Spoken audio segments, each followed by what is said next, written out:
आपण सध्या भंडारा जिल्ह्यातील साकोली मतदारसंघात आहोत आणि येथे महायुतीचे उमेदवार असलेले अविनाश ब्राह्मणकर आपल्यासोबत आहेत। अविनाशजी, काय सांगाल, कोणत्या मुद्द्याला घेऊन आपण ही निवडणूक आता लढणार आहात? या निवडणुकीच्या आधी आणि उमेदवारी मिळायच्या आधी मी आणि माझे बराच मोठा मित्र परिवार आम्ही सगळ्यांनी मिळून आमच्या साकोली विधानसभा क्षेत्रातले जवळपास 150 गावं आम्ही पायी पायी चाललो परिवर्तन यात्रेच्या माध्यमातून आणि पायी पायी चालत जाऊन आम्ही गरीबातल्या गरीब माणसाच्या जवळ जाण्याचा प्रयत्न केला। आम्ही त्यांच्याशी संवाद साधला। गावांमध्ये हजारो लोकांना आम्ही भेटलो आणि या दरम्यान आम्हाला वेगवेगळ्या लोकांच्या त्यांच्या भावना, त्यांच्या वेदना, त्यांची पीडा आणि गावागावांमधल्या समस्या आम्हाला जवळून समजून घेता आल्या। आणि तसाही मागच्या 28 वर्षांपासून मी दिवस रात्र मी लोकांमध्ये असतो, गावागावांमध्ये जाणं होते, भेटी घेणं होतात आणि या सर्व गोष्टींची मला जाणीव आहे।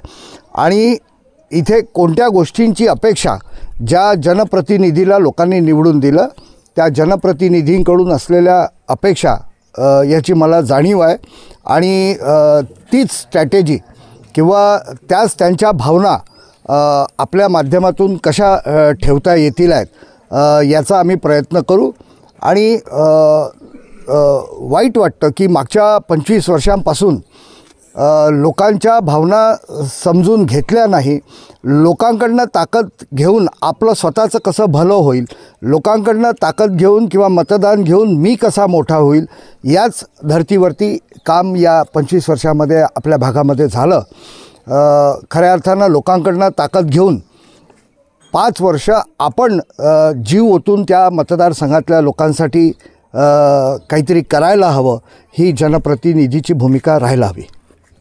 नाना पटोले यांनी विकास कामं केल्याचे ते सांगतात, परंतु विरोधक जे आहेत त्यांच्यावर ताशेरे उठतात की विकास कामं झाली नाही, तर नेमके रस्ते आणि बाकी जे कामं आहेत अशा कामांना धरून विकास कामं केल्याचे नाना पटोले सांगतात, त्यांचे कार्यकर्ते सांगतात। तर नेमकं काय स्थिती आहे, वास्तुस्थिती?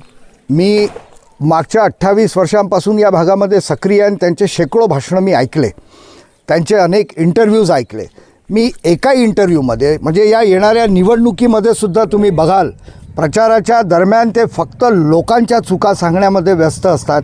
मी आजपर्यंत शेकडो भाषणं ऐकल्यानंतरसुद्धा मी आजपर्यंत त्यांना मी या मतदारसंघामध्ये शिक्षणाच्या क्षेत्रामध्ये हे काम केलं किंवा सिंचनाच्या क्षेत्रामध्ये काम केलं, रोजगारासाठी मी हे केलं किंवा उद्योगधंदे आणण्यासाठी मागच्या अनेक दिवसांपासून मी प्रयत्नशील आहे, ते काय प्रयत्न आहेत हे कधीच सांगितलं नाही। पण दुसऱ्या लोकांनी किंवा दुसऱ्या पक्षाच्या सरकारनी जे कामं या भागामध्ये आणण्याचा प्रयत्न केला त्याच्यावरती निश्चितपणे टीका करण्याचं काम त्यांनी केलं आणि लोकांवरती टीका करून स्वतःची लाईन कशी मोठी करता येईल याच प्रयत्नात ते सातत्याने राहिले। परंतु 20 वर्षापासून ते आता इथं आमदार आहेत आणि त्यांची ताकद पाहायला गेली असता ते महाराष्ट्राचे प्रदेशाध्यक्षही आहेत काँग्रेसचे। तर अशात आपली लढत कशी असणार आहे आणि कशा पद्धतीने आपण त्यांच्यावर मात करणार आहात? मी कदाचित ते मोठ्या पदावर आहेत, ताकदवर आहे असं तुम्ही म्हणता, पण मी त्या ताकदीला घाबरत नाही। मी त्यांचं इथे भरीव काम असतं तर मी निश्चितपणे घाबरलो असतो, पण मला याची कल्पना आहे की या भागामध्ये त्यांच्याकडनं ज्या काही कामांची अपेक्षा होती ते कामं मुळीच झालेले नाहीत आणि एक प्रचंड मोठी पोकळी विकासाला घेऊन आमच्या भागामध्ये आहे। आणि खऱ्या अर्थानं बघितलं तर विकास आणि कामांचा विचार केला तर सगळ्यात सोपा उमेदवार आत्ताचे आमदार आहेत असं म्हणायला काही हरकत नाही। नक्कीच, पण आपल्या पक्षात आता तुम्ही भाजपत प्रवेश केला आणि भाजपमध्ये जे इच्छुक उमेदवार होते ते तुमच्यावर नाराज असल्याचे चित्र पाहायला मिळत आहे आणि बंडखोरी करण्याच्या भूमिकेत आहेत। नेमकं आपण कशा प्रकारे त्यांची समजूत काढणार आहात? ते सगळे माझे अतिशय जवळचे मित्र आहे, आम्ही सगळे एकमेकांचा आदर करतो, मानसन्मान करतो, अनेक विषयांवरती आम्ही मिळून चर्चासुद्धा करतो आणि निश्चितपणे मी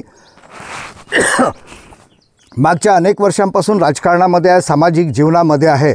मी आत्ता ज्या काही घडामोडी झाल्या तर मी त्यांच्या भावना समजतो, मी आदरसुद्धा करतो त्यांचा. आणि मला हे सुद्धा माहीत आहे की याच लोकांचं प्रचंड प्रेम स्वतःच्या पक्षावरती आहे, भारतीय जनता पार्टीवरती आहे. माझ्यासारख्या साधारण माणसाला पक्षाने उमेदवारी दिली निश्चितपणे म्हणजे त्यांचं डिस्टर्ब होणं साहजिक आहे, स्वाभाविक आहे. पण पक्षावरती असलेल्या प्रेमामुळे ते निश्चितपणे परत आमच्यासोबत येतील, पक्षासोबत येतील अशी आशा मी व्यक्त करतो. नक्कीच. आपण जिल्हा परिषद सदस्य गटनेता ते आता आमदारकीचे उमेदवार अशा पद्धतीनं तुमचा प्रवास कसा राहिला आणि काय तुम्ही आवाहन कराल? खऱ्या अर्थानं आता मी म्हणजे 2दा जिल्हा परिषद सदस्य राहिलो, त्याच्या आधी पंचायत समिती सदस्यसुद्धा होतो. आणि त्या माध्यमातून लोकांमध्ये राहणं किंवा लोकांच्या कामांची जबाबदारी स्वतःच्या खांद्यावरती घेणं, त्यांच्या भावना समजून घेण्याचं काम सातत्याने मी मागच्या अनेक वर्षांपासून करत आलो. आणि आता जितका अनुभव येत गेला आणि मला आवडतं लोकांमध्ये राहणं किंवा एखाद्या गरिबाचं काम करून देणंसुद्धा मला आवडतं, त्याच्यातून जे समाधान मिळतं. आता येणाऱ्या विधानसभेच्या निवडणुकीमध्ये निवडणूक लढत असताना मला जास्त लोकांची आणि मोठ्या कामांची जबाबदारी स्वतःच्या खांद्यावरती घेणं निश्चितपणे आवडेल. आणि आमच्या ग्रामीण भागातल्या छोट्या गावांना, आमच्या तरुण मित्रांना, शेतकऱ्यांना मुख्य प्रवाहात कसा आणता येईल याचा प्रयत्न आम्ही येणाऱ्या काळामध्ये निश्चितपणे करू. आज नामांकन अर्ज आपण भरणार आहात, तर ते कशा पद्धतीने असणार आहे? शक्ती प्रदर्शन आपण मोठ्या प्रमाणात करणार आहात का?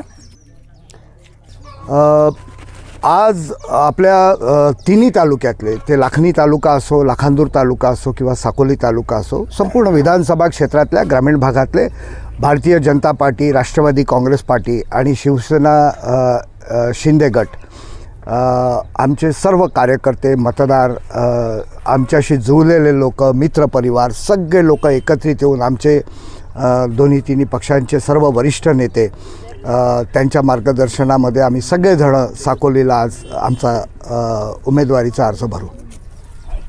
नक्कीच. हे होते आपल्यासोबत साकोली विधानसभा क्षेत्राचे महायुतीचे उमेदवार अविनाश ब्राह्मणकर. रुपेश सपाटे, TV9 मराठी, भंडारा.